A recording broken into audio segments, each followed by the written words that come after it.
né? Então, Aham.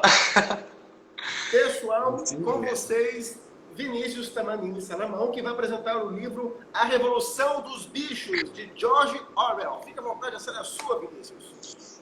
Obrigado, Fabrício. Boa noite para todo mundo, primeiramente. Espero assim que estejam todos bem, né, que estão aqui participando da live. E como o livro tem muito conteúdo para poder ser contribuído, não vou fazer muitos enrolos aqui no início. O livro Revolução dos Bichos, eu falo que cada vez que eu leio eu me torno mais sujeito a falar, porque eu me fascino mais com essa obra. É uma obra, assim, para mim, muito legal, muito divertida de ler e também com muito conteúdo para poder ser absorvido. Eu me identifico bastante com a característica, a performance do autor. O George Orwell, como nessa obra ele fala sobre política, né? Claramente aqui ele fala sobre política e as ideias de política. Ele deixa bem claro no livro, no prefácio, que ele nunca teve uma posição política fixa. E eu me identifiquei com isso, porque eu também não me considero uma pessoa ainda com uma posição totalmente definida, até porque não tenho ainda tempo para poder estudar e estar inserido no mundo político. Eu sou um eleitor, um cidadão recente, posso assim considerar, e ainda estou um pouco longe de me definir assim. E ele deixa bem claro aqui no livro. Mas como eu estou aqui para poder falar dele e da história e não de mim, eu vou falar então Lembrando logo que, só uma de... observação, a Revolução dos Bichos não é livro infantil. Eu acho que as pessoas que estão assistindo isso devem ter dado uma olhadinha na Sim, internet. sim. Mas tem gente que quando vê o livro e vê essa capinha tão fofinha, com esse leitãozinho bonitinho, pensa que é um livro que pode ler para o seu filhinho. Nada disso, tá, gente? Não, não. É E assim, é um livro que tem fácil entendimento, mas não só para um recadinho criança. para Maria Morello. A Maria Morello, só interrompendo só um segundinho, tá, Vini? A Maria Morello Aham. comentou que os dois são maravilhosos, tanto o Vini como o livro. Então, Maria Morello, fique à vontade para participar, tá bom? Comente o livro, concorde, discorde com o Vinícius. Agora sim, fique à vontade, Vini. Ah, obrigado, Maria. Você também é maravilhosa. Saudade de você. Então, vou falar um pouquinho sobre o autor e eu dividi sobre o autor, a história, as principais ideias e o meu ponto de vista. Aí eu vou dando umas pausas para ver se tem alguma contribuição, mas você também pode interromper, tá, Fabrício? Caso tenha algo assim bem ligado com o que eu esteja falando. Tá, O joia? autor, ele nasceu, né, George Orwell nasceu na Índia em 1903. É importante lembrar que nesse período, como aqui ele se identifica como inglês na obra, nesse período a Índia ainda era colônia inglesa, né? Então, por isso que ele assim se identifica. Ele era filho de servidores públicos de classe média, estudou em Eton, uma escola que é considerada uma das melhores da Inglaterra, e ele fala que ele só conseguiu estudar porque ele conseguiu bolsa, então ele era bolsista, porque os pais não tinham condições de arcar com as mensalidades da escola. Pertencia à classe média, mas pelos bons salários, porque pertencia à burocracia da coroa inglesa. Depois que ele estudou, ele era jornalista, né? Ele se formou em jornalismo. Ele se alistou na Polícia Imperial da Índia. E foi uma experiência que ele não gostou. Tanto que ele não ficou muito tempo e ele saiu e então ele resolveu se tornar escritor em 1934. E aí ele foi morar em Paris. Nesse período, em 34, na verdade, ele se consolidou, mas entre 28 e 29, quando ele escreve os primeiros romances, ele não publica os primeiros romances dele porque ele considerava que eram romances tão chulos que ninguém teria coragem de publicar. Então ele rasga e joga fora todos os primeiros romances que ele escreveu. Desperdício. E ele também conta que até ele se consolidar como escritor, conseguir ter sucesso e retribuição financeira na carreira, ele passou por muitas dificuldades. Fala que ele passou por fome, ele chegou a ficar sem ter onde morar, ele se viu na situação de quase ter que se juntar aos mendigos das ruas de Paris para poder pedir esmola e comida. Então, até ele conseguir se consolidar como escritor, ele passou por muitas dificuldades. Aquele dilema de que artistas sempre têm dificuldades de conseguir se consolidar, principalmente no período em que ele viveu, né? Como eu disse, ele nunca teve uma aspiração política definida, né? Ele nunca disse assim, eu sou de esquerda, eu sou de direita, eu sou de centro, de cima, de baixo. Não, ele nunca teve uma aspiração política totalmente definida. Ele fala até que quando ele se se deparou em estar concordando com as aspirações da esquerda e do socialismo, era mais porque ele tinha criado uma aversão à forma como os capitalistas lidavam com os trabalhadores, ou seja, a opressão que o proletariado sofria, do que por ter convicção com as ideias em si. Então foi mais por uma situação de circunstância do que de concordância, né, do que se identificar com as ideias em si. Por isso que ele foi mais para o lado à esquerda da política. Ele se casou em 1936, e 6 meses depois ele decidiu participar da Guerra Civil Espanhola. E eu quero frisar bastante isso aqui porque isso é muito importante para a construção da obra A Revolução dos Bichos. Porque ele vai para a Guerra Civil Espanhola. Para quem não sabe, a Guerra Civil Espanhola ela foi considerada um ensaio da Segunda Guerra, e ela aconteceu porque a França ela era um país monarquista, e a Espanha era um país monarquista, e os esquerdistas da Espanha conseguiram chegar ao poder por meio de uma revolução que aconteceu na política. Só que tanto os falangistas, que era uma frente de extrema-direita fascista, e os monarquistas não aceitaram, e aí eclodiu a guerra, né, resumidamente contando, e ele foi para poder participar desse conflito civil na Espanha. E lá ele viveu as experiências com o socialismo nas duas alas, a ala trotskista e a ala stalinista.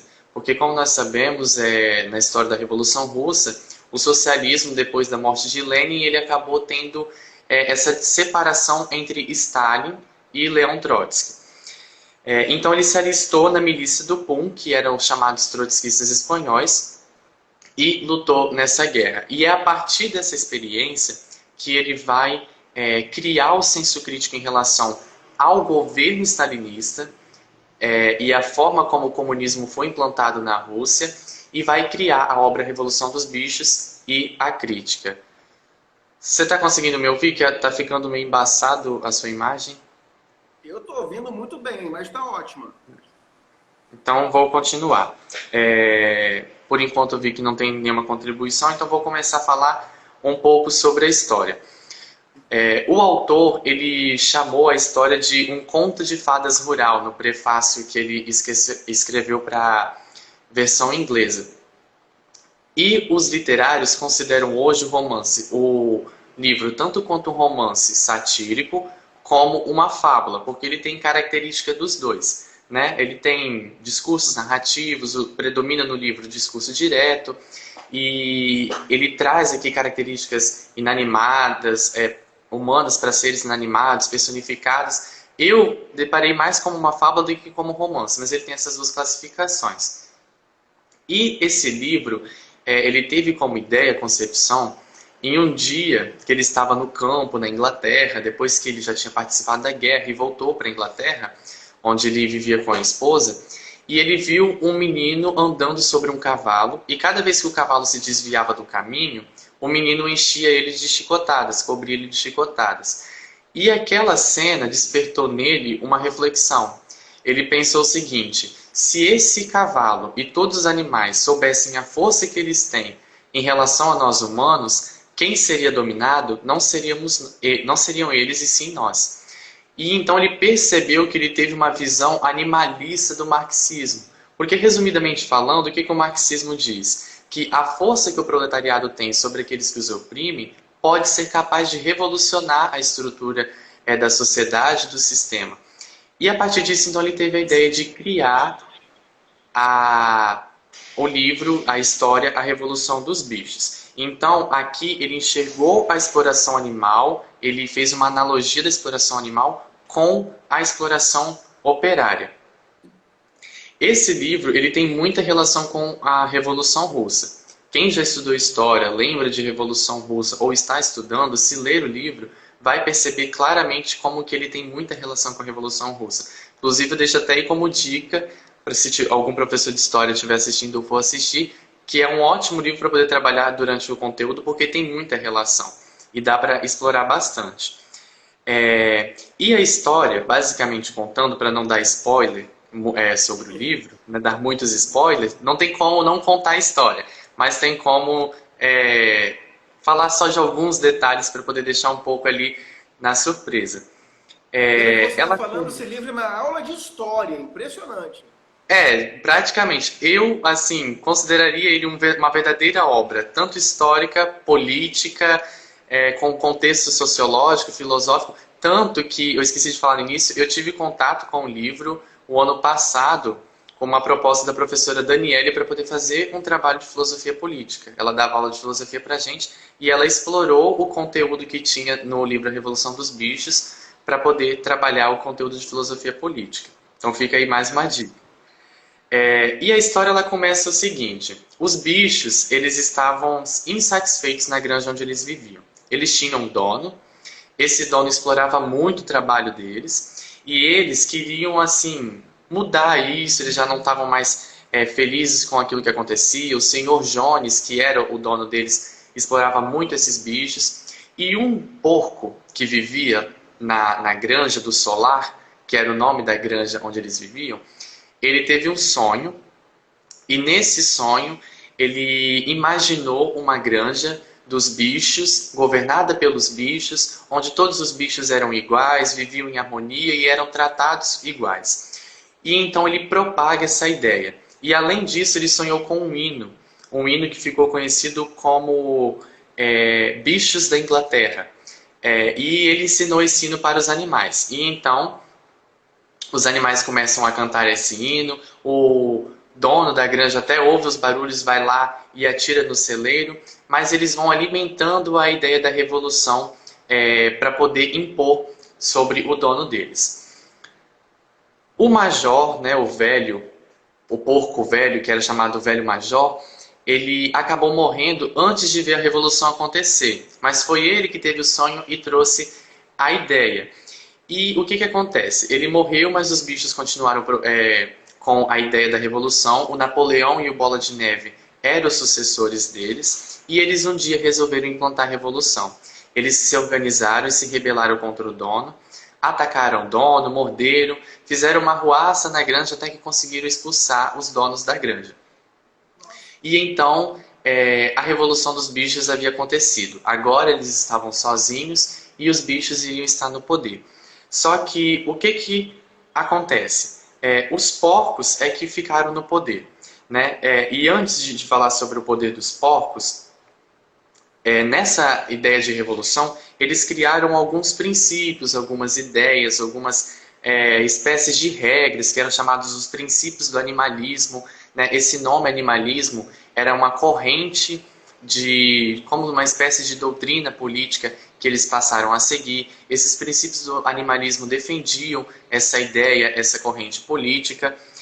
E dentro desses princípios, por exemplo, dizia o principal deles: todos os animais são iguais, os animais não podem adotar comportamentos humanos, os animais não devem viver como os humanos, na casa dos humanos, comer, beber as coisas que os humanos comiam e bebiam. E foi criando tipo uma espécie de aversão à vida dos humanos também. Além da revolução ali na organização da granja, teve também uma revolução na visão sobre os humanos. Tanto que eles criam uma versão ao ponto de criar uma espécie de coro que foi ensinado para as ovelhas. As ovelhas, a gente sabe que elas têm um barulho que é muito contínuo. E as ovelhas aprenderam um coro que dizia: 4 pernas bom, 2 pernas ruim. Porque 4 pernas remetia aos bichos e 2 pernas remetia aos homens. E então eles começaram a propagar essa ideia, sem reflexões sobre a ideia, o que é interessante. Inclusive os passarinhos da granja até ficaram ofendidos porque eles tinham só 2 pernas, né? Alguém falou ali, o balido, obrigado, o balido das ovelhas, exatamente. Eles falaram: não, mas os passarinhos têm 2 pernas, mas têm asas. Enfim, o que a gente tem que entender é que eles queriam criar uma aversão aos humanos, ao estilo de vida do humano, para poder impor todo o animalismo, toda a ideia política e social do animalismo ali na granja. Como eu disse, o poder que era dos animais acabou ficando nas mãos dos porcos. Porque os porcos alegaram que eles eram os animais mais inteligentes, tinham mais cabeça, foram eles que lideraram a revolução. Então, até que a revolução fosse consolidada, era preciso que ela ficasse nas mãos dos porcos. E então os porcos tomam o poder, digamos assim. O dono do celeiro tenta voltar, né? O dono da granja, ele tenta voltar junto com outros amigos de outras granjas que temiam que a mesma coisa acontecesse na granja deles. E nessa volta acontece ali uma outra rebelião, muitos humanos se ferem e eles não conseguem tomar a granja. É importante que quem está participando perceba que o tempo todo o que eu estou contando tem relação com a Revolução Russa. Tanto os princípios quanto as ideias, a forma como a Revolução aconteceu, essas tentativas de voltar e conquistar a granja que o Jones vai tentar fazer, tem relação com as guerrilhas, os conflitos que aconteceu durante a Revolução Russa. Tudo o que o autor descreve aqui, numa forma animalística, numa forma satírica, remetendo aos fatos que aconteceram durante a Revolução Russa. Nessa volta do Jones, é o momento em que assim, a revolução e o sentimento de aversão ele cresce muito. Tanto que eu separei aqui uma parte do livro que o Bola de Neve, que era um dos porcos que participou da revolução e que ficou ferido nessa tentativa de volta do dono, quando os animais veem ele sangrando, eles ficam um pouco assim aterrorizados, porque eles tinham pregado que não haveria mais violência, nenhum bicho deveria matar outro bicho, era um dos princípios do animalismo. Só que ele fala o seguinte: nada de sentimentalismos, camaradas. Guerra é guerra. Humano bom é humano morto. Desde a primeira vez que eu li o livro, essa frase, humano bom é humano morto, me marcou muito. Até porque o momento em que eu li o livro, assim, discursos meramente semelhantes estavam acontecendo aqui no nosso contexto político brasileiro. Então, assim, qualquer semelhança é mera coincidência. Eu caracterizo aqui ainda como uma característica visionária do autor do livro A Revolução dos Bichos.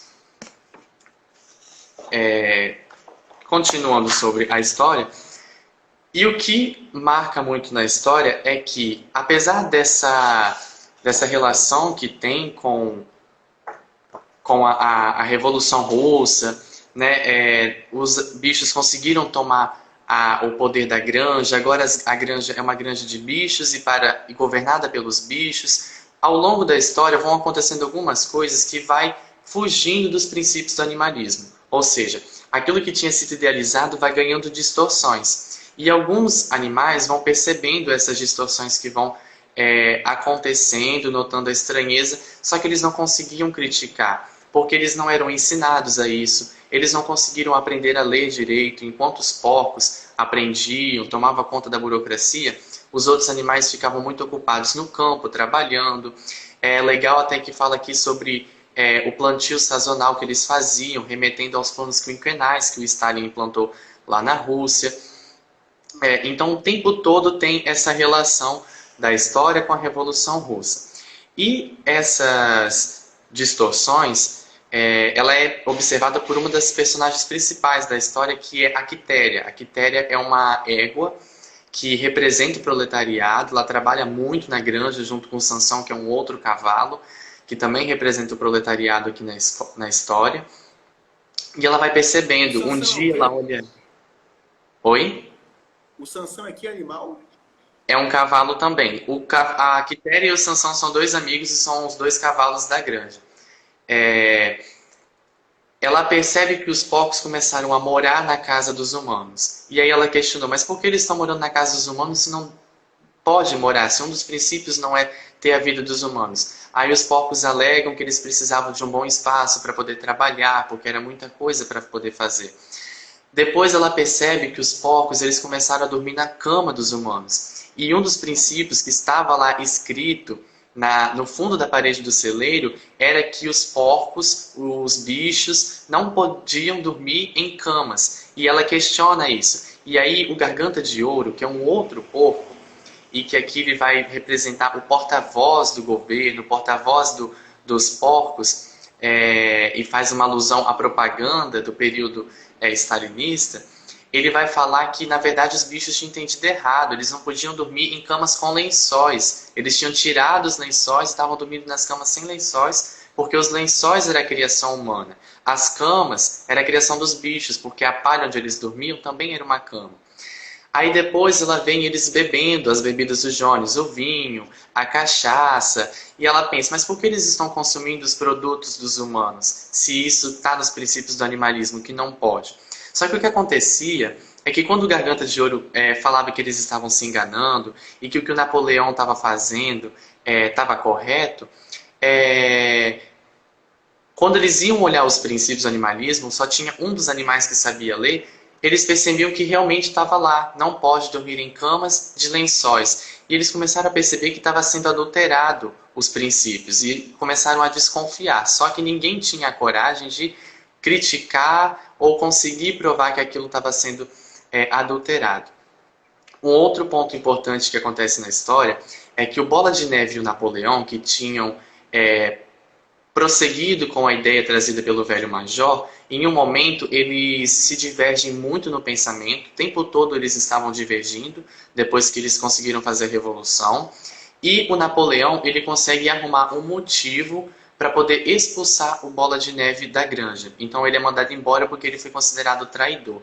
E isso remete à treta, ao problema que aconteceu entre Stalin e Trotsky na história da Revolução Russa, né? Como a gente sabe, Trotsky foi expulso da Rússia e uma das principais ideias que era defendido pelos porcos na história da Revolução é que o Bola de Neve queria levar a Revolução para as outras granjas. O Napoleão queria deixar a Revolução apenas na Granja do Solar, que agora passou a se chamar Granja dos Bichos, para poder consolidar ali. Isso remete às ideias defendidas, tanto por Trotsky quanto por Stalin. Trotsky também queria levar a Revolução Russa para toda a Europa. Já Stalin queria consolidar a Revolução Russa apenas na Rússia, que havia passado a se chamar União Soviética. Então, o tempo todo a gente vai percebendo essa relação e essa distorção vai acontecendo, principalmente depois que o Bola de Neve vai embora.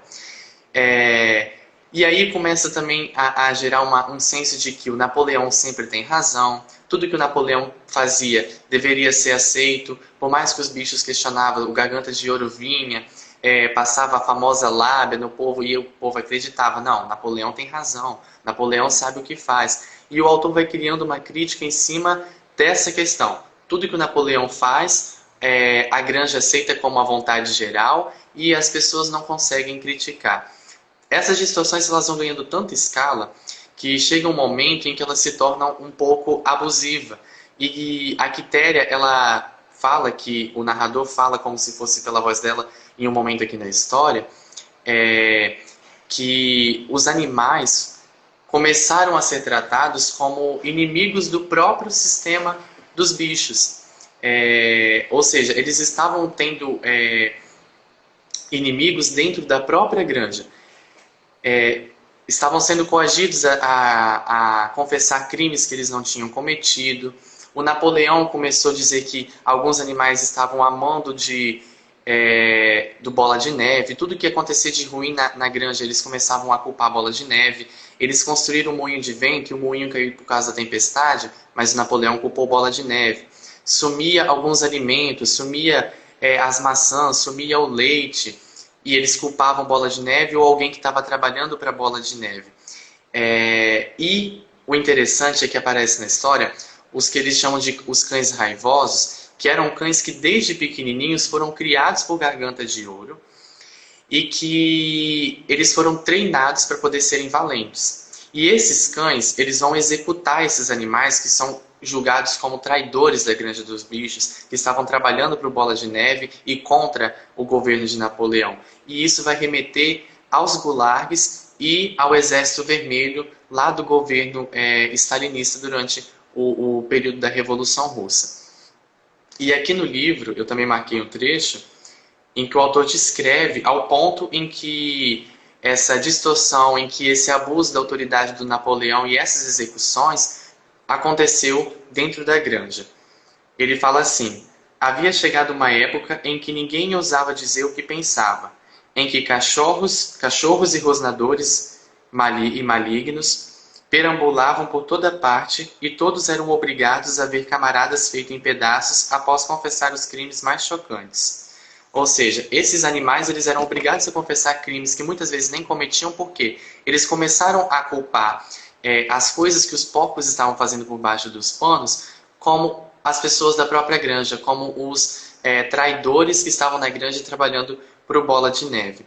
E uma outra distorção que acontece é que um dos princípios era que todos os bichos iriam ser tratados iguais, e na verdade eles acabam não sendo mais tratados iguais. O interessante é que ele mostra aqui que, mesmo que eles queriam acabar com o tratamento diferente que o dono tinha com os bichos mais fortes, os mais valentes, os que têm que se alimentar mais ou menos, voltou, na verdade, a existir depois que os porcos tomaram o poder, que o Napoleão tomou o poder, porque as maçãs iam para os porcos. O leite já não era mais misturado no farelo das vacas e dos outros animais. Eles questionavam, por que a gente não pode comer as maçãs? E os porcos diziam, a gente precisa das maçãs porque as maçãs são boas para a mente e a gente trabalha muito com a mente, a gente tem que governar, então a gente precisa se alimentar bem. O leite, a gente precisa de mais leite porque a gente trabalha muito com a mente, a gente tem que se alimentar bem. Então tudo vai sendo justificado por meio dos porcos. Essa relação de governantes da granja dos bichos e dos porcos, e a relação que ele faz com o governo stalinista, é uma relação que alguns literários consideram como proposital. Ele colocar os porcos representando os humanos que governaram a Rússia. Exatamente para que aquela ideia que a gente tem aquela concepção de porco, um animal porco, representando os humanos com atitudes porcas. Então, assim, é uma relação intencional. Então, resumindo, aqui é a história. Antes eu queria falar aqui que eu esqueci. Uma outra coisa que acontece na história é a retomada da relação dos porcos, dos animais, com os humanos. Tem um momento em que o Napoleão, para poder manter a economia da granja estabilizada, ele retoma algumas relações com os humanos. E é até uma jogada que os humanos fazem também para que a revolução não chegasse na granja deles. Para dizer que a granja dos bichos conversa com a granja dos humanos, liderada pelos humanos. E, resumindo a história, as partes que tem aqui durante a fábula e os personagens vão representar algumas partes da Revolução Russa, como eu disse, e alguns personagens, né, que foram ali importantes dentro da história da Revolução Russa. Por exemplo, o hino Bichos da Inglaterra, ele representa a Internacional Socialista, que era o hino da Revolução Russa. O animalismo, né, esse nome, essa doutrina animalista, ela vai representar o comunismo, que era a ideia política que foi base da Revolução Russa. O chifre e o casco, eles criaram uma bandeira para representar os bichos, que era uma bandeira toda verde, apenas com um chifre e um casco no meio. Essa bandeira verde com chifre e um casco vai representar a bandeira vermelha com a foice e o martelo.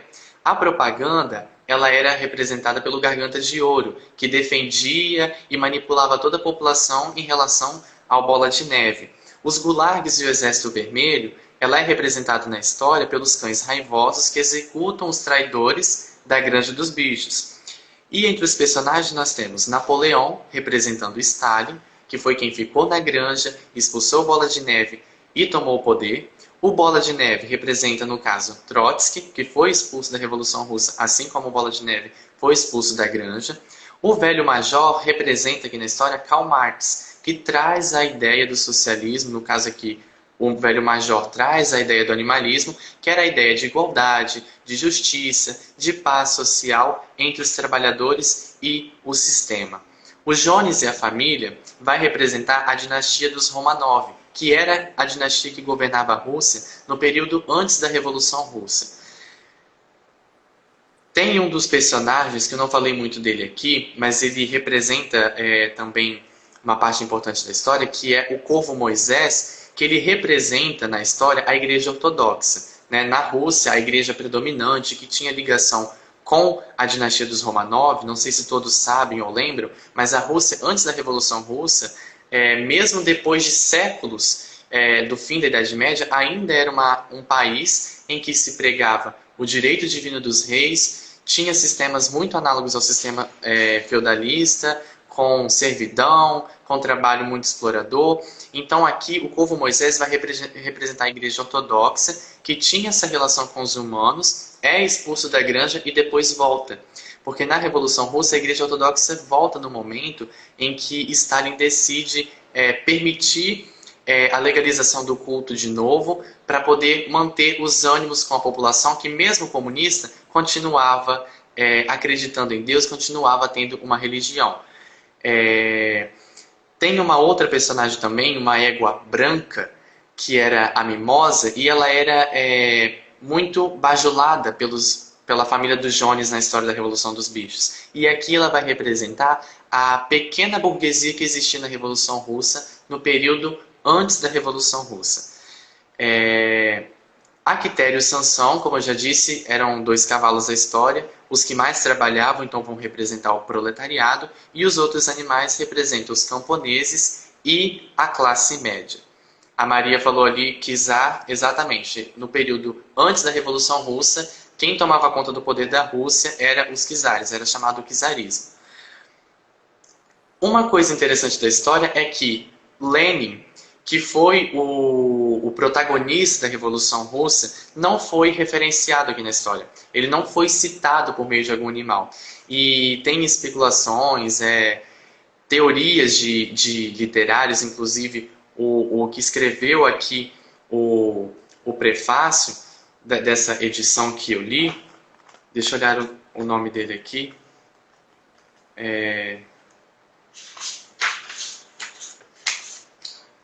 O Christopher Hitchens, ele fala que o Lenin não foi citado na história porque no período que ele escreveu a obra, a esquerda ela estava dividida entre os trotskistas e o stalinista. Os trotskistas consideravam Stalin e a ala dele como aquela que enterrou Lenin de fato. Enterrou porque ele havia morrido e enterrou junto dele todas as ideias porque estava distorcendo tudo que foi pregado.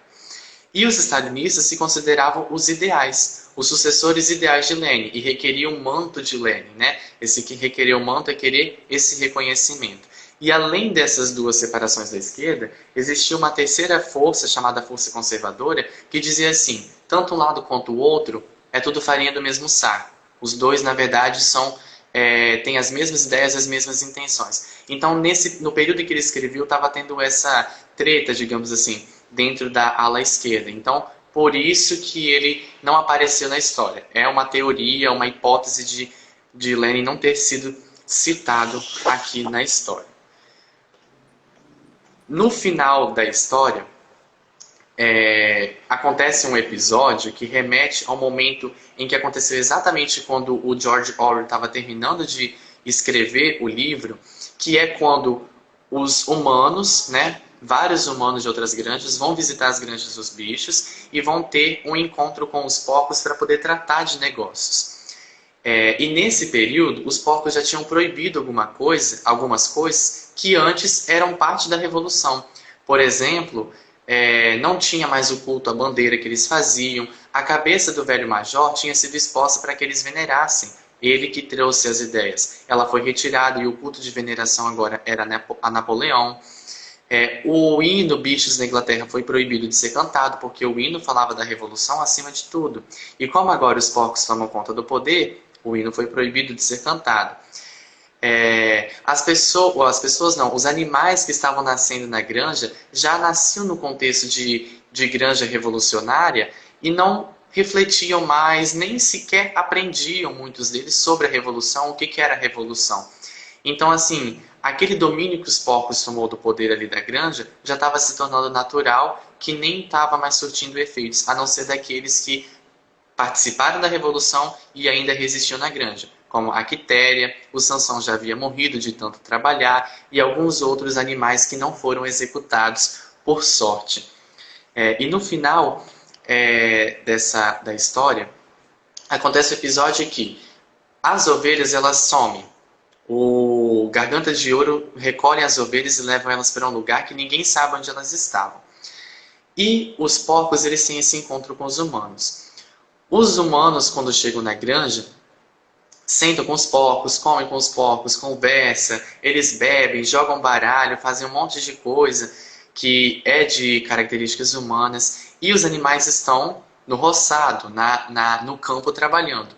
Quando eles retornam, a Quitéria observa uma coisa que deixa ela apavorada. E os outros bichos que ainda estavam a caminho ouvem os gritos que ela dá, o barulho que ela faz, e correm ver o que estava acontecendo.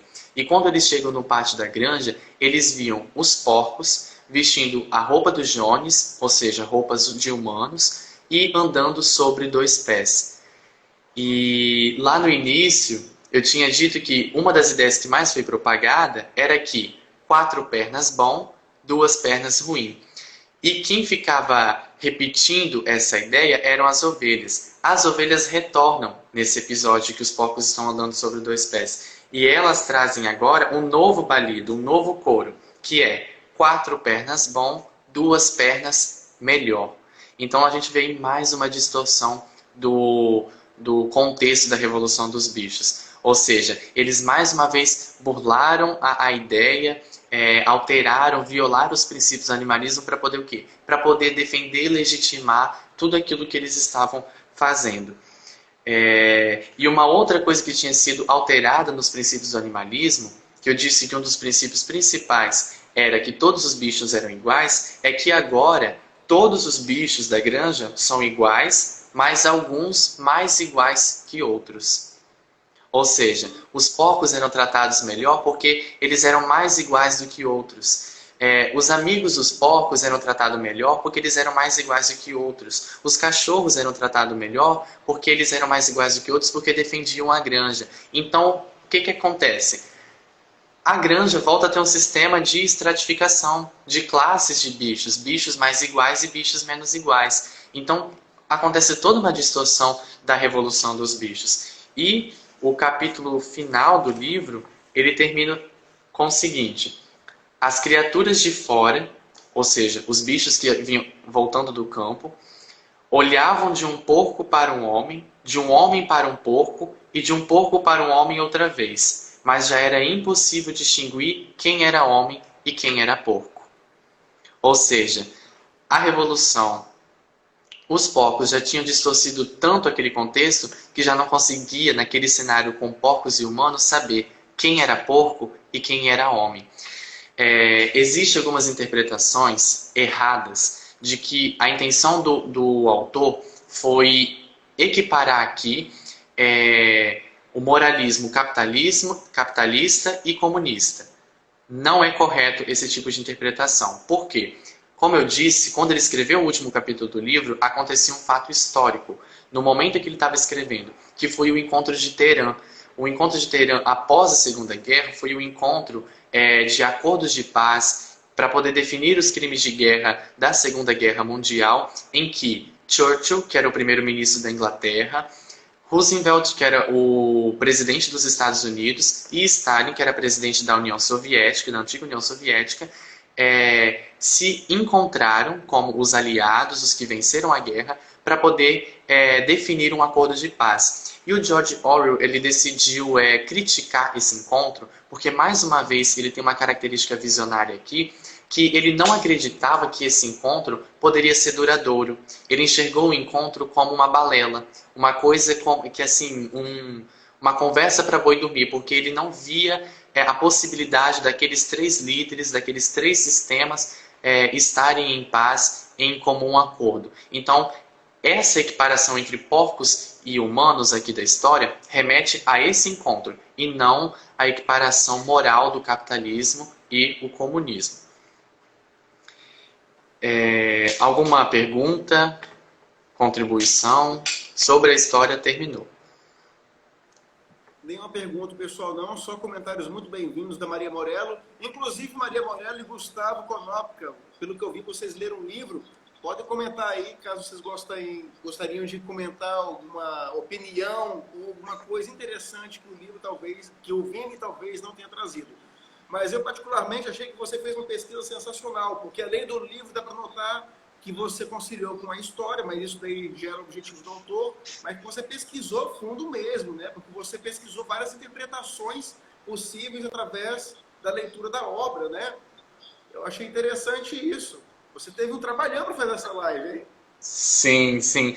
Mas assim, Eu vou falar sinceramente que foi muito bom. Teve um dia aqui que eu até tinha planejado estudar outra coisa, e aí não deu certo. Eu falei assim, quer saber, eu vou estudar o livro que eu tenho que apresentar. E eu fiquei até meia-noite estudando, mas foi muito legal. Eu gosto de leitura, de história, então assim, e o livro, como eu disse, tem um conteúdo muito relacionado com história, e foi uma experiência legal para poder estudar e estar aqui apresentando. E não tem como falar da Revolução dos Bichos sem remeter à Revolução Russa e trazer essa crítica. E ainda tem mais coisa aqui para poder trazer, mais interpretação.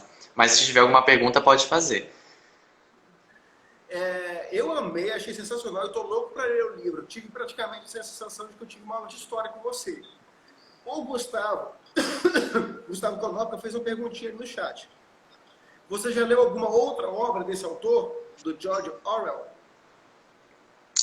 Então, eu vi aqui a pergunta. Não, a primeira obra que eu li foi A Revolução dos Bichos. Eu sei que ele tem um outro livro que é muito comentado É isso que a pelos Maria Morella está falando. que a Maria está 1984 falando. também é muito Isso. bom. 1984, exatamente. Que ele escreve exatamente, ele vai tratar dessa. Eu vi nesse livro aqui atrás, desse encontro de Teherã, que ele não acreditava que as relações de paz iriam acontecer, porque ele vai escrever no contexto de Guerra Fria. Também já ouvi falar muito bem, assim, nunca li para poder dizer, recomendo. Mas, pelo que eu ouço, também dizem ser uma obra muito cheia de conteúdo e muito boa para poder ser lida, principalmente para gente que está no ensino médio, que ainda estuda os currículos básicos e tal, mas eu tenho intenção de ler. Ainda tenho intenção de ler. Essa foi a primeira e a única obra que eu li, do George Orwell. Maravilha. Estou vendo que não temos perguntas. Então é isso aí. Eu só tenho a lhe agradecer essa pesquisa tão intensa que despertou o meu interesse e certamente deve ter despertado o interesse de muita gente aí que está assistindo a live. Não é não, pessoal? Antes de terminar, Fabrício, só queria trazer aqui a mais algumas curiosidades. Ainda dá tempo? Ah, sim. Dá tempo, Então, sim.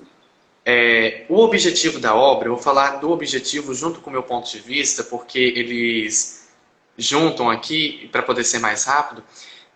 Algumas pessoas podem pensar que o objetivo do autor é criticar o comunismo. Eu lembro até quando eu postei o livro no meu story pessoal dizendo que eu tinha lido, uma pessoa falou assim, é esse livro que fala mal do comunismo?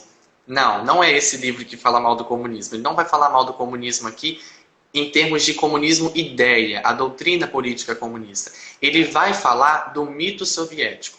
A crítica do livro não é a doutrina política comunista. A crítica do livro é ao mito soviético, ou seja, a distorção que o governo soviético, que o governo de Stalin fez do comunismo. Até porque o governo que era de proletariado deixou de ser proletariado para se tornar um governo controlado por Stalin. Então ele critica essa distorção. E ele fala até que para poder falar sobre isso era preciso reviver o movimento socialista. Aqui no prefácio que ele escreveu para a versão inglesa do livro, porque o livro teve duas versões principais. Uma foi escrita para ucranianos refugiados e poloneses que estavam sendo refugiados da Revolução Russa, inclusive os considerados traidores, e depois ele foi escrito, publicado oficialmente na Inglaterra, porque antes ele tinha sido censurado pelo governo inglês. Então a crítica do livro aqui maior é ao mito soviético e a distorção que o governo de Stalin fez da ideologia comunista. E a crítica maior ainda nem é isso. Ele apenas toma o comunismo como base para escrever a sua obra, para escrever o seu livro. Porque, como eu disse, lá na Revolução, na Guerra Civil Espanhola, ele viveu essa experiência. Ele lutou na frente trotskista da Guerra Civil Espanhola e ele foi reprimido não só pelos fascistas, mas pelos próprios comunistas da Espanha que eram de frente stalinista. Então isso despertou o senso crítico e a vontade de criticar a distorção do mito soviético que Stalin fez. E a crítica maior vai ser sobre o quê? Sobre a liberdade também. Porque se a gente pegar a obra Revolução dos Bichos, mesmo que ela tenha uma relação muito direta com a Revolução Russa, se a gente esquecer a Revolução Russa e pensar em governo de Hitler, e pensar em governo de Benito Mussolini na Itália fascista, a gente consegue encontrar críticas de Orwell que se aplicam totalmente a esses regimes totalitários. A diferença é que o quê? É que ele escolheu, num período de ideologias extremas, de políticas extremas e de luta contra a ditadura, criticar uma ditadura que na Segunda Guerra lutou contra as ditaduras fascistas. A Revolução Russa, o governo de Stalin era um governo totalitário, lutando contra o totalitarismo hitlerista e fascista. E, inclusive, a obra ela foi censurada pelo governo inglês porque a Inglaterra era aliada da União Soviética na guerra. E eles decidiram não publicar uma crítica aos seus aliados para não ter problema com eles. E aí, então, que ele critica no prefácio da edição inglesa, ainda mais do que na obra em si, a liberdade. Ele fala o que é a liberdade de fato. Por que a Inglaterra permite obras que às vezes são chulas, não tem conteúdo nenhum, mas que só porque estão criticando Hitler e o fascismo serem publicadas, mas não permite publicar uma obra que critica os seus aliados? É claro que aqui ele não está legitimando o fascismo, né? Mas ele tem uma crítica, eu considero que ele é um autor que transcende o período que ele viveu e a crítica, o conceito de liberdade que se tinha. Por quê? Ele queria que fosse permitido criticar tanto um tipo de totalitarismo quanto o outro. Então ele faz esse questionamento durante a escrita do prefácio da edição inglesa, que é essa crítica à liberdade, porque ele foi censurado na Inglaterra, a Inglaterra não quis publicar o livro só porque criticava seus aliados, ele foi censurado nos Estados Unidos, ele chegou a ser publicado, mas depois recolhido de todas as bancas, porque os Estados Unidos também eram aliados da União Soviética, e a censura americana ela é a mais interessante. Por quê? Durante a Segunda Guerra, os Estados Unidos censurou o livro. Só que no período de Guerra Fria, os Estados Unidos usou o livro, que virou até desenho na CIA, contra a União Soviética, porque, como bem sabemos, a Guerra Fria é uma guerra política, ideológica e econômica entre Estados Unidos capitalista e União Soviética socialista. Então, olha como que essa ideia de liberdade, de deixar as ideias serem impostas, ela estava muito limitada aos interesses da nação. Muito limitada ao momento, às circunstâncias que estavam acontecendo. O livro também foi e é proibido até hoje na China e na Coreia do Norte, até porque são países que têm frente comunista, mas que têm uma frente comunista também distorcida, né? Inclusive ele fala que tem um colega que mora na China que leu o livro, não sei se foi escondido em outro território, mas teve contato com a obra e que vê que há uma crítica que pode ser aplicada aos governos deles. Ela é também proibida no mundo islâmico, segundo eles, porque fala de porcos. Mas tem especulações também, a gente pode pensar que porque no mundo islâmico é muito comum ter regimes totalitários, né? Então, assim, e hoje a obra ela é usada como um pré-requisito na Europa, na União Europeia, no sistema educacional, para poder lutar contra o sistema totalitário, porque a crítica dela pode ser aplicada a qualquer sistema e é muito maior sobre a liberdade, porque ele critica essa liberdade, até onde vai a liberdade, né? Até que ponto a liberdade de eu poder falar, de eu poder criticar, ela é permitida dentro do país em inglês, que é uma nação que se considera democrática, que se considera livre, mas que censurou o meu livro. Então, assim, ele faz essa crítica muito forte no prefácio da versão inglesa. Inclusive, eu separei alguns trechos aqui do prefácio. Ainda dá tempo ou está esperando o tempo? Olha, já está bem apertadinho o tempo. Se você puder ler rapidinho, porque senão vai encerrar a live automaticamente. Está quase encerrando. Então, para poder finalizar, então, eu vou ler aqui o que ele fala sobre a liberdade no prefácio que ele escreveu para a versão ucraniana. Rapidinho. Ele fala aqui, ó, quando se endossam métodos totalitários, pode chegar um momento em que deixarão de ser usados a favor para se voltarem contra o indivíduo. Caso se transforme um hábito jogar fascista na prisão sem o julgamento, o processo talvez se limite não só aos fascistas, ou seja, o que aconteceu na Rússia comunista. Jogar os fascistas na prisão poderia começar a se tornar uma coisa contra aqueles que estavam jogando os fascistas na prisão, ou seja, a reversão da ideia e do poder. E o prefácio dessa edição, eu esqueci de apresentar no início, essa edição é uma edição da Companhia das Letras, eu acredito que é a mais atual, ela é de 2007. Eu super recomendo essa edição, porque ela tem a folha meio fosca e não é ruim para ler à noite. Eu que gosto de ler à noite, porque não reflete muito. E no final do livro, no prefácio que foi feito para essa edição, tem uma interpretação que eu considero a interpretação resumo da obra e que eu queria deixar aqui como a fala final do livro, que diz o seguinte: aqueles que renunciam à liberdade em troca de promessas de segurança acabarão sem nenhuma nem outra. Essa é uma lição que transcende o momento em que foi escrita, porque é exatamente o que acontece. Eu considero George Orwell um autor muito sincero, falou de uma experiência que ele viveu, ele escolheu o sistema soviético da Rússia apenas porque foi uma experiência que ele viveu. Ele é muito justo e sábio, e é o que a interpretação resumo do livro.